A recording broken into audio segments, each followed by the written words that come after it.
Halo teman-teman mahasiswa Politeknik WBI semuanya, selamat bertemu kembali di perkuliahan Entrepreneurship 2. Untuk teman-teman yang berkuliah di Entrepreneurship 2,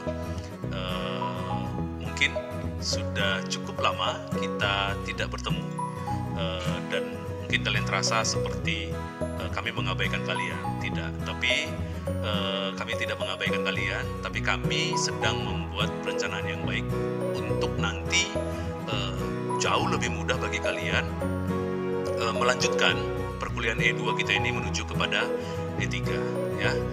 Jadi memang sudah cukup lama, ada kira-kira 3-4 minggu kita tidak in touch lagi dengan kalian semua. Tapi ini adalah bagian dari perencanaannya kita supaya nantinya final task atau final project dari E2 ini bisa langsung secara mulus dilanjutkan ke E3 dikarenakan situasi COVID ini. Nah, jadi kami membiarkan kalian mengeksekusi lebih dahulu perkuliahan-perkuliahan kalian yang lain selain dari entrepreneurship course-nya kalian. Jadi itu selesai dulu. Setelah ini minggu terakhir baru kami memulai supaya kalian bisa memulai perjalanan kalian untuk mengeksekusi final project-nya kalian nantinya untuk bisa dibawa ke E3 seperti itu. Baik teman-teman sekalian, saya akan jelaskan kepada kalian final project kita di Entrepreneurship 2 ini nantinya. Jadi final project-nya kalian ini intinya secara singkat saya sampaikan adalah bahwa kalian harus dapat menghasilkan sebanyak-banyaknya ide bisnis. Itu singkatnya, sebanyak-banyaknya ide bisnis seperti itu. Nah, jadi kalian harus bisa menghasilkan sebanyak-banyaknya ide bisnis, yang mana ide bisnis tersebut harus kalian bisa sajikan ya ke dalam yang namanya business model canvas. Nah, di Google Classroom itu sudah ada pemahaman tentang business model canvas dan value proposition canvas dari video yang sudah disediakan atau disajikan oleh Pak Danis Tompul untuk kalian. Nah, jadi final assessment-nya kalian nanti sebagai nilai akhir dari E2 itu adalah progresnya. Jadi bukan hasil akhirnya. Jadi kami nanti akan menilai progresnya kalian sejak hari ini, sejak kalian memulai pekerjaan dan ketika kami mendeliver video ini kepada kalian seperti itu, ya. Nah, nantinya semua ide yang kalian hasilkan itu adalah entry ticket kalian untuk masuk ke Entrepreneurship 3 di semester berikutnya yang tidak lama lagi ya, hanya beberapa minggu ke depan seperti itu. Nah, nanti akan kami berikan, ini adalah layar kosong, sengaja kami kosongkan. Nanti akan kami berikan timeline secara terpisah bagaimana nanti kalian harus mencapai progresnya kalian seperti itu. Nah, kita sebutlah materi kita final ini ya, materi final dari E2 ini adalah pathway to testing business ideas. Jadi jalur atau cara yang harus kalian tempuh untuk bisa menghasilkan yang namanya ide bisnis. Jadi teman-teman, ini adalah proses yang harus kalian lalui dan bisa kalian perhatikan untuk bisa kalian menghasilkan yang namanya ide-ide bisnis yang akan kalian bawa ke Entrepreneurship 3 nanti yang harus diuji seperti itu. Nah, ini materi pertama kita hari ini. From a good idea to validated business.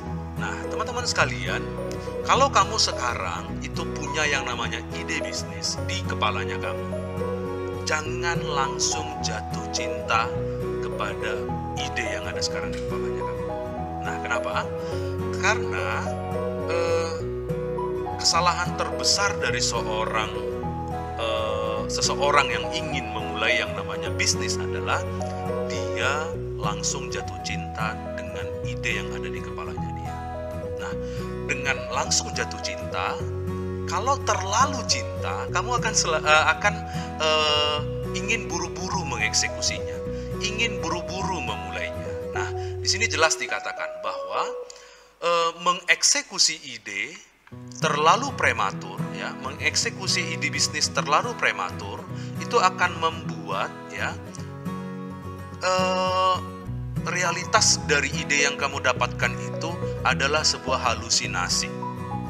Nah, seperti itu. Nah, kamu akan sangat cepat kecewa Nah, artinya ya ini ibarat kehidupan sehari-hari ya. Kalau terlalu cinta, terlalu ingin mendapatkan, ketika kamu melihat bahwa realitasnya tidak bisa seperti yang kamu harapkan, itu akan membuat kamu cepat kecewa seperti itu. Nah, jadi mengeksekusi ide terlalu cepat itu akan membuat realitas dari ide yang kamu punya itu adalah sebuah halusinasi.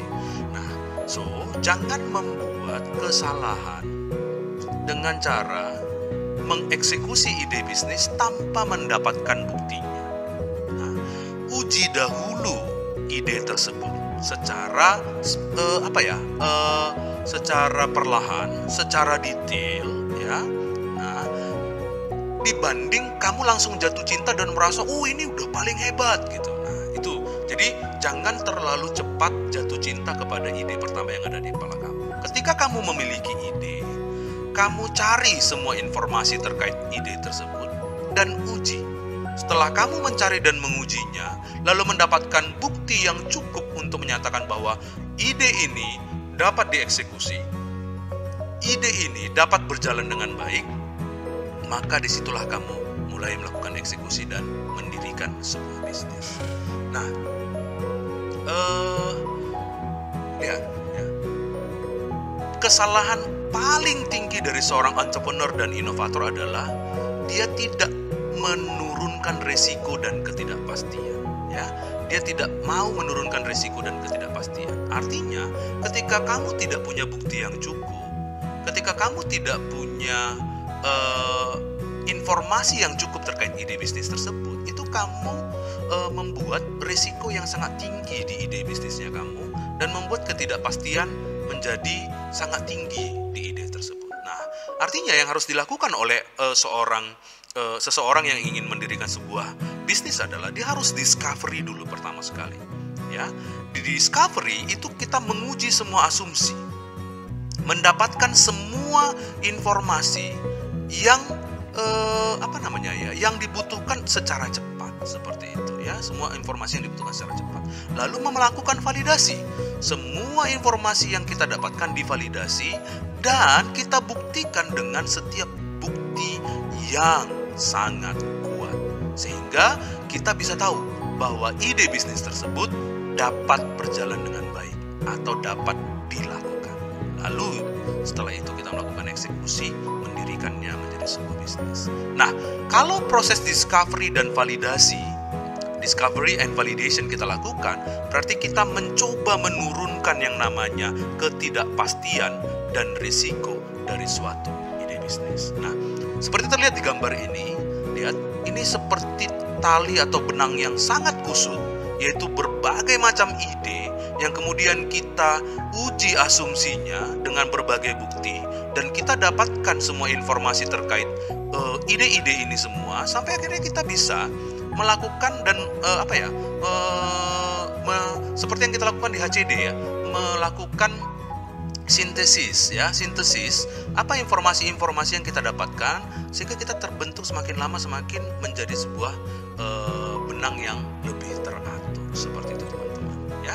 Nah, maka di proses yang kita gunakan di WBI sebagai bagian dari pembelajaran entrepreneurship kita itu kita sebut sebagai the iterative process ya.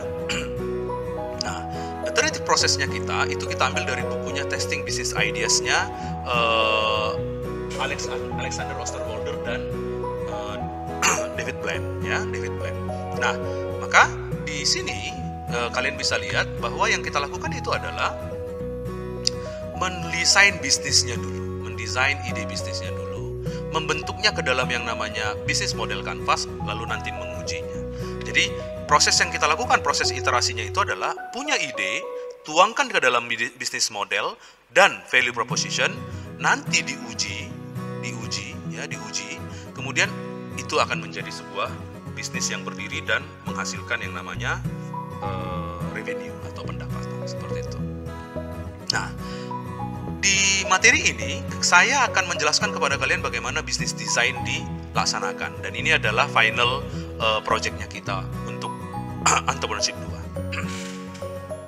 Design is the activity of turning both ideas, market insights, and evidence into concrete value proposition and solid business model. Jadi prosesnya kita itu adalah bagaimana kita merubah atau merealisasikan ide yang ada, dan semua informasi pasar yang kita miliki dan bukti-bukti yang kita miliki menjadi sebuah proposisi nilai dan model bisnis yang konkret.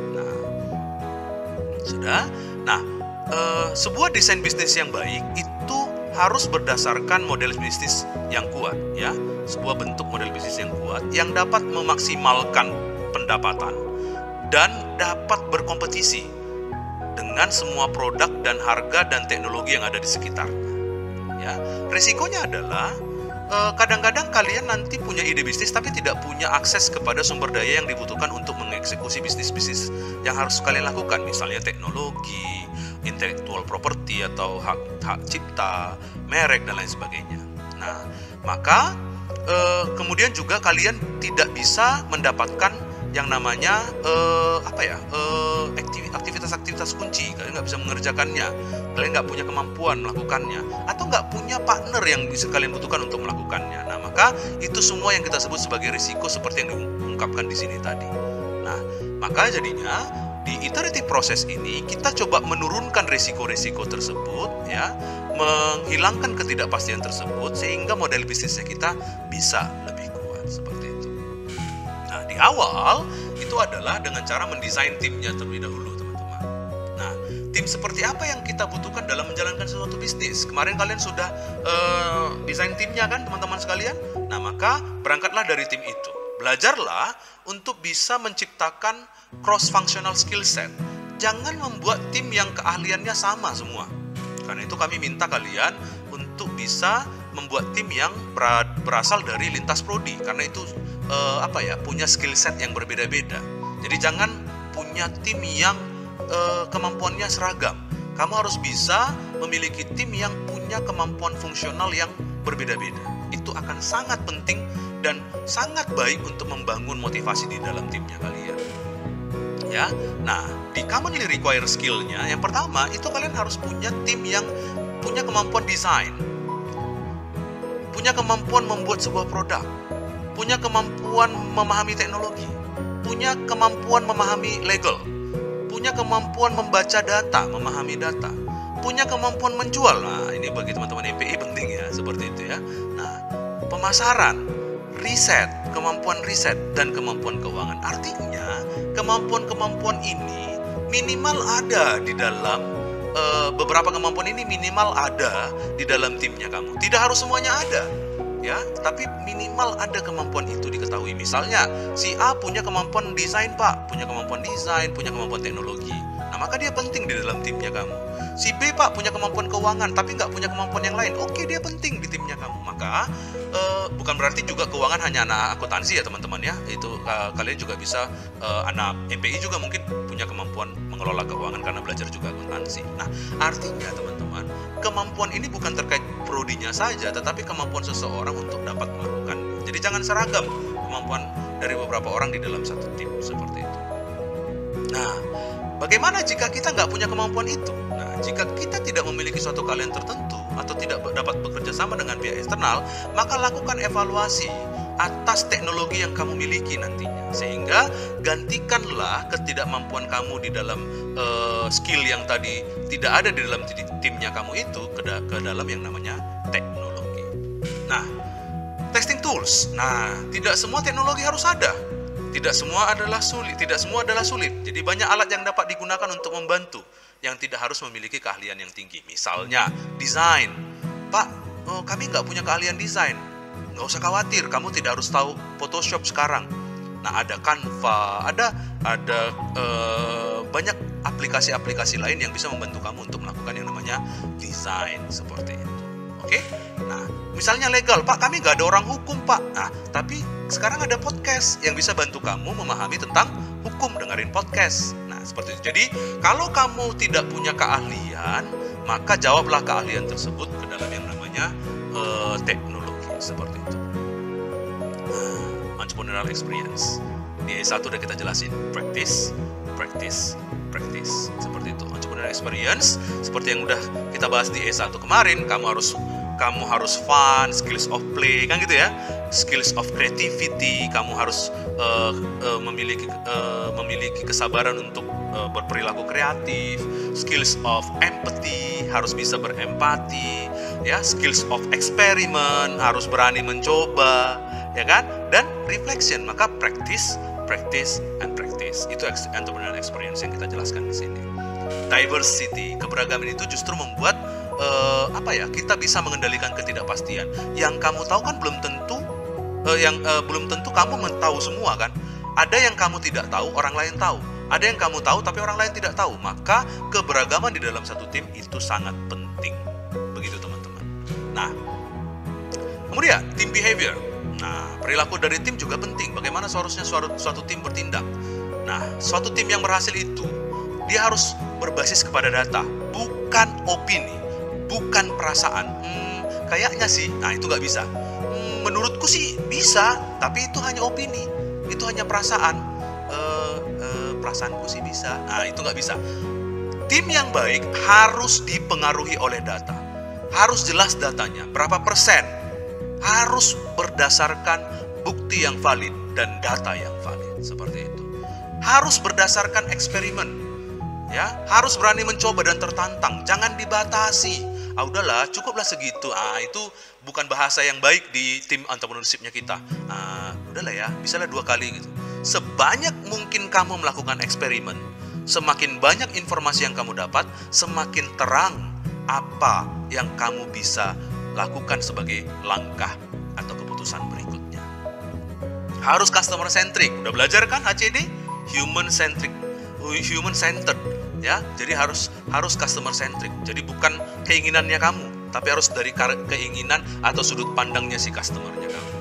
Kemudian harus entrepreneurial, harus bergerak cepat, penuh semangat, cepat dalam menyelesaikan suatu masalah dengan kreatif. Ingat, apa itu yang menjadi anatomi dari seorang entrepreneurial terdidik? Fun, eksperimen, kreatif, empathy, dan melakukan yang namanya reflection. Harus mampu cepat beradaptasi dan melakukan validasi, seperti itu. Dan iterative approach, harus diulang lagi bahwa entrepreneurial mendirikan sebuah bisnis, membentuk sebuah ide bisnis menjadi sebuah bisnis yang tervalidasi. Ini bukan suatu siklus yang sekali jalan, tidak, tapi ini siklus yang berulang. Kalau kamu memulai lalu merasa ada yang kurang tepat, balik lagi ke depan, balik lagi ke belakang, maksud saya, balik lagi, seterusnya demikian sampai kemudian kita mendapatkan ide bisnis yang valid melalui hasil evaluasinya kita, dan kemudian terus diperbaharui. Nah, ini iterative approach. Bahkan sebuah perusahaan yang sekarang sudah besar pun dia iterative approach. Dia practice, and practice, seperti itu. Lalu, tim yang baik itu question assumptions. Harus selalu berani dan tertantang, harus bertanya terus. Ya, kenapa ya? Apa ya? Selalu harus berpikir bahwa idenya itu lemah, bukan idenya itu luar biasa. Ya, harus berpikir apa yang kurang ya. Nah, seperti itu. Oke. Kemudian growing the team. Semakin besar komposisi dari suatu tim, itu akan membantu kamu. Nah, walaupun kita di E2, kita batasi kalian ke 5 orang. Karena semakin besar juga semakin tidak fokus. Maka sebenarnya semakin banyak komposisi dari suatu tim, itu akan semakin membuat ketidakpastian dan risiko semakin kecil karena semakin banyak orang yang terlibat di dalam timnya kamu. Seperti itu, teman-teman. Ya.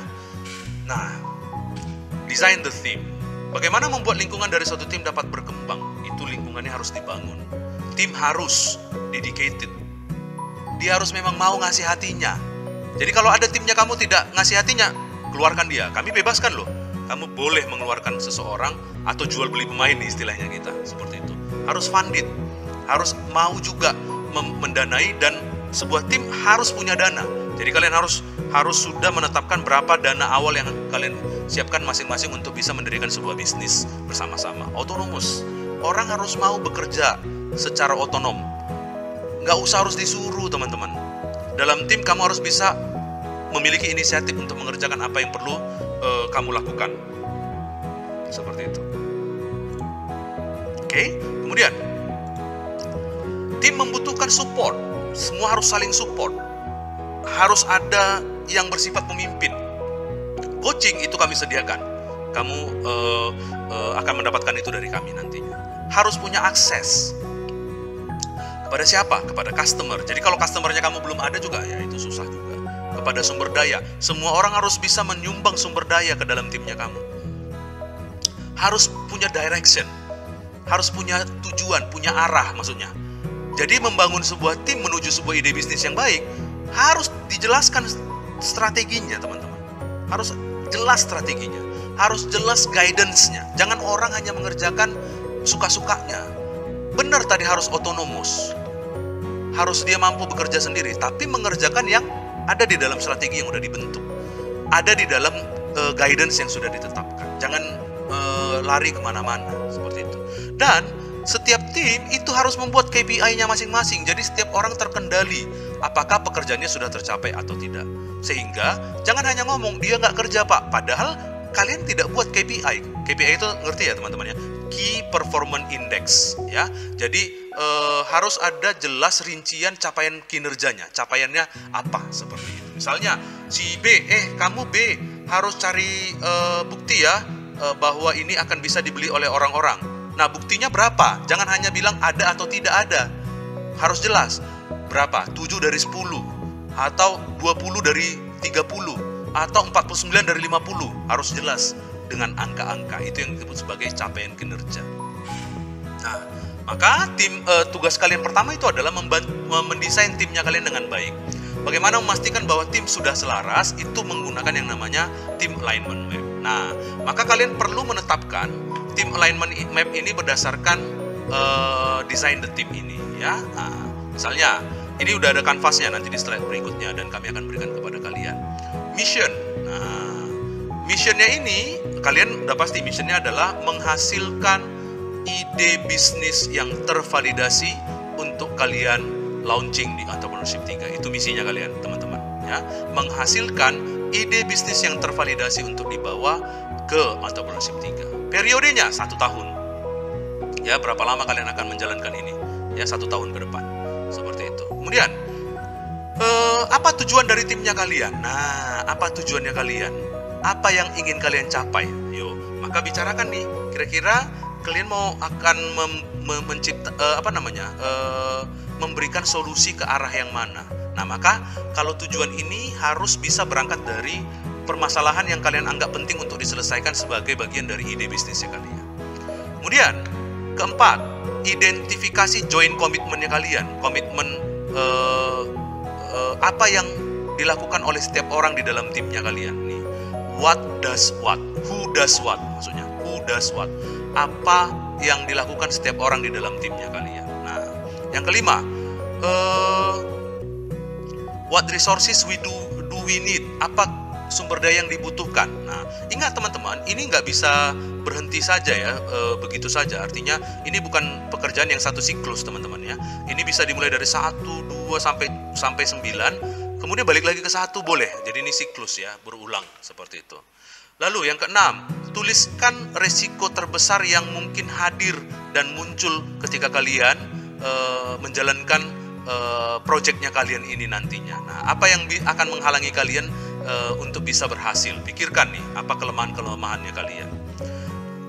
Yang ketujuh, deskripsikan bagaimana risiko-risiko tersebut itu bisa kalian rubah menjadi sebuah objektif yang baru dan komitmen yang baru. Nah, berarti bagaimana mengatasi ini ya, risiko-risikonya tersebut. Lalu dilanjutkan kepada, lalu untuk bisa mengatasi tujuan dan risiko yang tadi ya, untuk bisa mengatasi risiko yang tadi dengan tujuan dan komitmen yang baru, apa sumber daya yang kalian butuhkan? Itu adalah di nomor 8 ya. Nah, kemudian tetapkan tanggal kalian melakukan ini dan validasi dengan melakukan tanda tangan di bawah ini semua. Seperti itu teman-teman sekalian ya. Nah, ini adalah tim align map-nya kalian. Silahkan nanti kalian bisa download juga di GCR-nya kalian, GCR-nya kita seperti itu. Nah, maka setelah kamu sudah desain timnya, maka masuk ke project utamanya. Nah, nanti ini satu pekerjaan kalian ya. Ini tugas pertamanya kalian, desain the timnya ini ya, tim alignment map-nya ini. Nah, next yang kedua itu adalah shaping the idea. membentuk ide-ide bisnis. Nah, lihat di sini, ini adalah business design. Disinilah shaping the idea kita bikin, ya, kita kerjakan. Nah, lihat, shaping the idea itu dimulai dengan ideate. Nah, maka ini aja kerjaan kita nih sampai E2. Ideasi, menghasilkan ide sebanyak-banyaknya, ya. Lalu membuat prototipe kasarnya dan mengujinya, seperti itu. Nah, nanti pengujian ini akan berulang. Jadi ini nggak berhenti sampai E2 ini ya. Nanti lanjut terus sampai kalian di E6 akan ide bisnis akan terus diuji dan berulang, berputar terus menjadi sebuah siklus. Oke. So Pak, gimana design and shape the idea? Yang pertama, desain bisnis itu adalah membentuk dan membentuk ulang. Nah, jadi membentuk itu berarti dari tidak ada menjadi ada, atau membentuk ulang ide bisnis menjadi suatu proposisi nilai atau model bisnis yang terbaik. Proposisi nilai model bisnis yang terbaik. Nah, itu. Jadi boleh membuat yang baru atau membentuk ulang, memperbaiki ide yang mungkin sudah ada, seperti itu. Awalnya, iterasi yang kamu lakukan dapat menggunakan intuisi. Awalnya, ingat teman-teman ya, awalnya kamu bisa bisa menggunakan perasaannya kamu. Kayaknya ide bisnis ini boleh dilakukan. Oke, silakan. Misalnya, zaman COVID, kamu merasa orang butuh makan. Kayaknya ide bisnis menciptakan makanan yang bisa membantu orang bisa menaikkan imun melawan COVID. Silakan, boleh. Itu kan intuisi kan teman-teman? Tapi iterasi berikutnya tidak boleh lagi pakai intuisi atau perasaan. Harus berdasarkan bukti dan informasi atau wawasan yang kamu dapatkan dari proses pengujian yang kamu lakukan di pasar atau di lapangan. Paham ya teman-teman ya? Jadi harus berdasarkan iterasi yang didapatkan dari bukti dan informasi yang di lapangan. Seperti itu. Awalnya boleh intuisi, boleh pakai perasaan, berikutnya tidak boleh. Harus kamu uji apakah intuisinya kamu tadi benar atau tidak berdasarkan bukti dan informasi. Kemudian, ciptakan sebanyak mungkin ide. Sebanyak-banyaknya. Hasilkan sebanyak-banyak ide dan kemungkinan. Jadi, nggak boleh hasilnya satu. Kalau kami harus bilang, kamu harus bisa hasilkan jutaan ide. Gunakan cara berpikir yang luas lebih dahulu. Kumpulkan sebanyak mungkin. Lalu synthesize. Synthesize. Nah, synthesize itu maksudnya apa, Pak? Dari semua ide yang kamu hasilkan, kumpulkan yang kira-kira sama sifatnya. Satukan yang kira-kira sama sifatnya. Sehingga nanti kan jumlahnya jadi mengecil. Udah? Dan persempit berbagai pilihan itu menjadi kesempatan yang paling menjanjikan. Dengan cara apa? Mengujinya. Jadi nggak boleh hanya intuisi. Uji berdasarkan bukti dan informasi. Nah, 3 langkah lingkaran desain bisnis. Yang pertama, ideasi. Langkah awalnya adalah sebanyak-banyaknya ide. Tadi sudah saya jelaskan.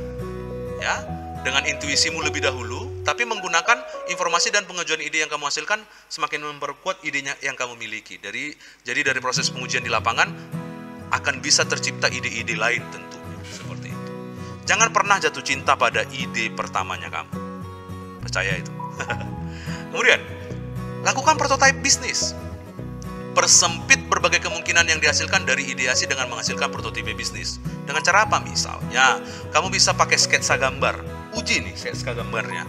Bisa nggak berhasil? Seperti itu. Setelah itu, gunakan VPC dan BMC untuk dapat membuat ide kamu semakin jelas dan nyata. Ingat, ide itu harus kamu bisa tuangkan ke dalam yang namanya Value Proposition Canvas dan Business Model Canvas. Tingkatkan secara konsisten prototipe bisnismu dengan mendapatkan informasi dan wawasan dari proses pengujian yang berulang-ulang. Iterasi, practice, iterate, and iterate. Seperti itu. Lalu diuji. Nah, jadi ini suatu lingkaran bisnis yang berulang ya teman-teman ya. Uji desain prototipenya kamu. Gunakan berbagai pertanyaan untuk meningkatkan kemungkinan desainnya kamu itu bisa lebih baik. Seperti itu. Ketika kamu telah puas dengan desain prototipenya kamu, baru lakukan pengujian berulang-ulang secara langsung, semakin dia menjadi lebih baik. Nah, main toolsnya yang kalian gunakan itu adalah BMC, material dan videonya sudah ada di GCR, Value Proposition Canvas, VPC juga sudah ada. Nah, ini yang penting. Mulai dari besok, kalian sudah bisa mendapatkan konsultasi secara langsung live dari kami dengan kami membuka video conference atau Google Meet di GCR-nya kita.